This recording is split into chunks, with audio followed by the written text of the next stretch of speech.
Children, now we will start our next topic, that is criminal code in India. Previously we deal about the civil code. Now two categories are there, Hana. I already told you. First one is civil code and second one is criminal code. Two type of cases are there.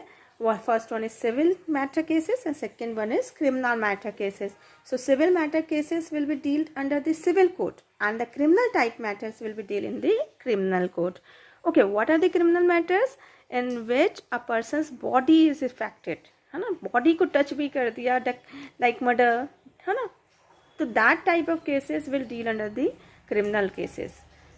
Property dealing cases, that will be a civil nature case, है ना, तो अगर body को touch भी कर दिया तो that will become a criminal case. थप्पड़ मार दिया तो that will be a criminal case. Okay, now the administration of criminal justice is carried out throughout the India through the magistrate court or the sessions court. I already told you that the person who deals with the civil matter is known as the judge, and that person, the same person, can deal or hear the matters of criminal related, so that person is called magistrate. Okay, criminal के लिए आपके law बने हुए हैं, like the criminal matters will be dealt under some act, तो that act the criminal matters will be dealt under the Indian penal codes. एक कोई act होगा ना जिसके थ्रू आप केस लगाओगे, तो that is Indian panel code 1860s में बना था और इसको इफेक्टिव कब किया गया था? 1862 में एनफोर्स किया गया था. Through out with other panel clause, और साथ ही साथ और भी पैनल लॉज चलते हैं, लाइक डॉवरी एक्ट है, लाइक आपका डॉवरी एक्ट, SC/ST एक्ट है, तो this all are the criminals acts constitute Indian substantive criminal law. This is your substantive criminal law, not a procedural. Procedural मतलब जिसमें इसके process बताए, इसमें सिर्फ आपको ये बता दिया कि if a person done a crime like murder, तो what will be punishment is given to that person. punishment क्या दी जाएगी? तो IPC is a substantive law और इसका procedural law इसके साथ साथ कौन सा लॉ चलता है? criminal procedure code. Okay. So IPC draws inspiration from the English criminal law, Britishers के थ्रू ही आपने इंडियन पेनल कोड को बनाया, and has stood the test of time. However it can not be self operative. सिर्फ IPC पढ़ने से ही आपके law system आपको समझ में नहीं आ जाएगा कि इस पर आपको बस ये पता चलेगा हाँ क्राइम अगर मर्डर है तो हाँ क्या क्या इंसिडेंट्स हुए थे तो इसको मर्डर रिकॉर्ड किया गया और उसके लिए पनिशमेंट क्या है, लेकिन सिर्फ एक सिंगल एक्ट के थ्रू आप नहीं पनिश कर सकते. A sequence of IPC will be carried out by this criminal procedure code, that is CRPC, which was enacted in 1861 firstly, but this act was repealed and replaced by 1974 तक में आपके IPC criminal procedure code को amend किया गया, और amend के बाद आपके just now new act has been made it, that is 1974, and that जैसे ही आपका नया एक्ट बन जाता है तो प्रीवियस एक्ट रिपील्ड हो जाता है. So was enacted to carry out the process of administration enforcement of substantive criminal law. The CRPC also regulates working of the machinery set up on the investigation and trial of the offences. What was the work of the CRPC? CRPC tell if the person has done the murder, तो what was the procedure was adopted by the court. कैसा procedure अपनाया जाएगा, investigation कैसे होगी, trial कैसे होगी, police को क्या प्रोसेस करना होगा उसको ऑफेंसेस को प्रूफ करने के लिए, तो that will be dealt under the CRPC.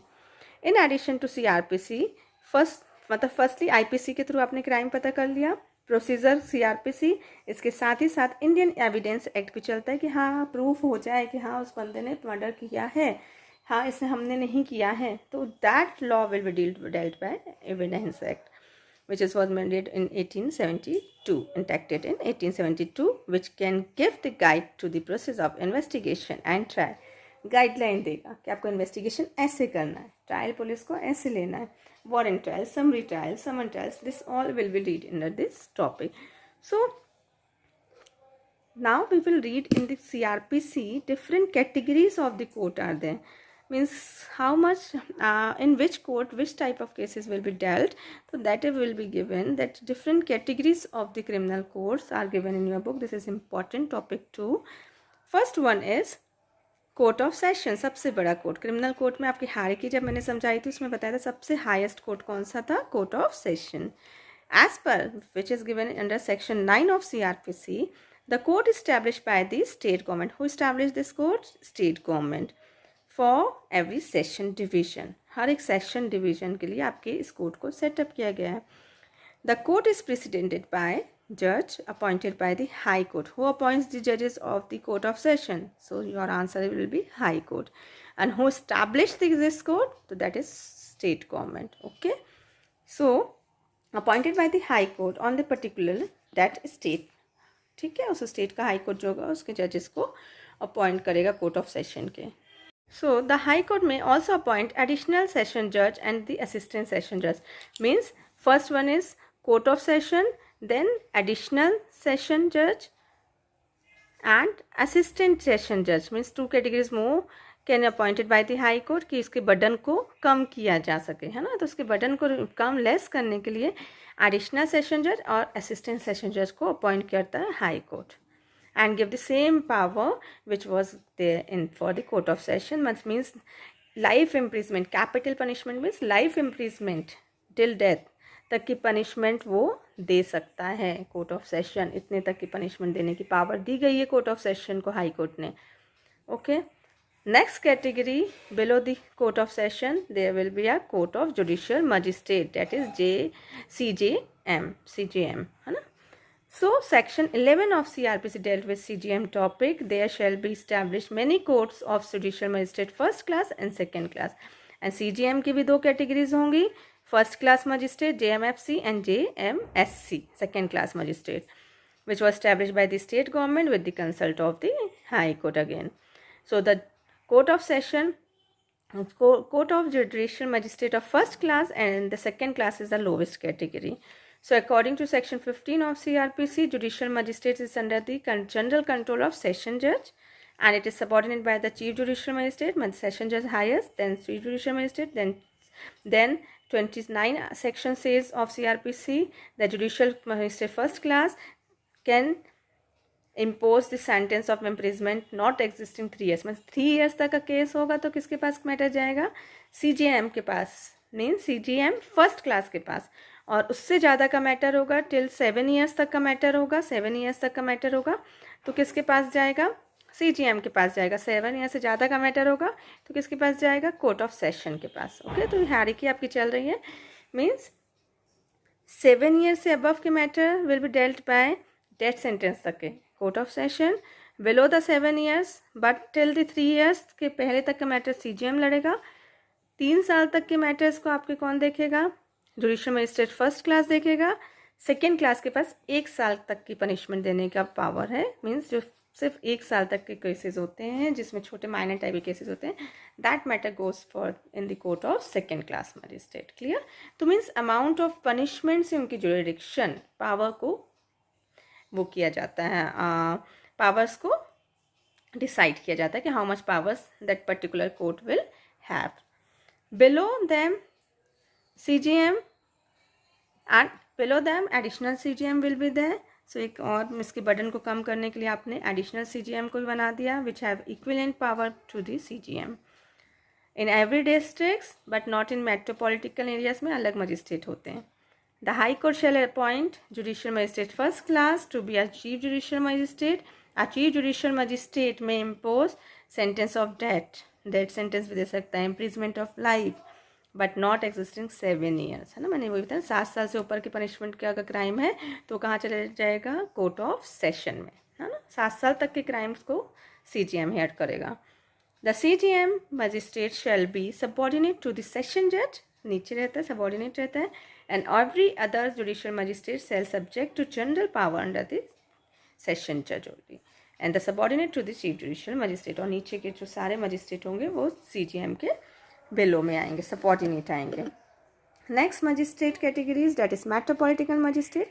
Means in 4 metro cities were that Delhi, Calcutta, Madras, Allahabad. तो उन सब प्लेसेस में आप मजिस्ट्रेट तो वही रहता है, पावर भी सेम रहेगा, but they are called as metropolitan magistrate which are given under section 16 of the CRPC, that the court of chief metropolitan magistrate and those of additional chief metropolitan magistrate were created under section 17 of the CRPC and section 18 of the code provide that special metropolitan magistrate भी बनाया जाता है जो special type के cases को head करता है.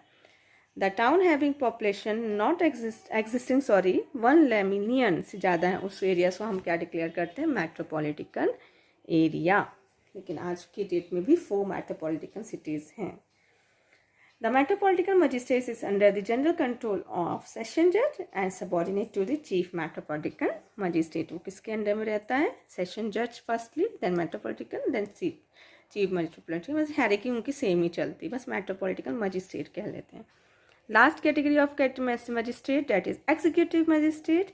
In every district or in every metropolitan area, the state government may appoint as many person has this if its think fit to be executive magistrate and shall appoint one of them to be a TM, मतलब district magistrate चाहे जो collector होता है उसी को आप executive magistrate बोल देते हैं time to time if state government declares that, है ना। तो जो आपके एग्जीक्यूटिव मजिस्ट्रेट होंगे वो डिस्ट्रिक्ट मजिस्ट्रेट कहलाएंगे। The state government may appoint any executive magistrate to be an additional district magistrate, and such magistrate shall have the power of district magistrate under this code and under any other law for time being in force.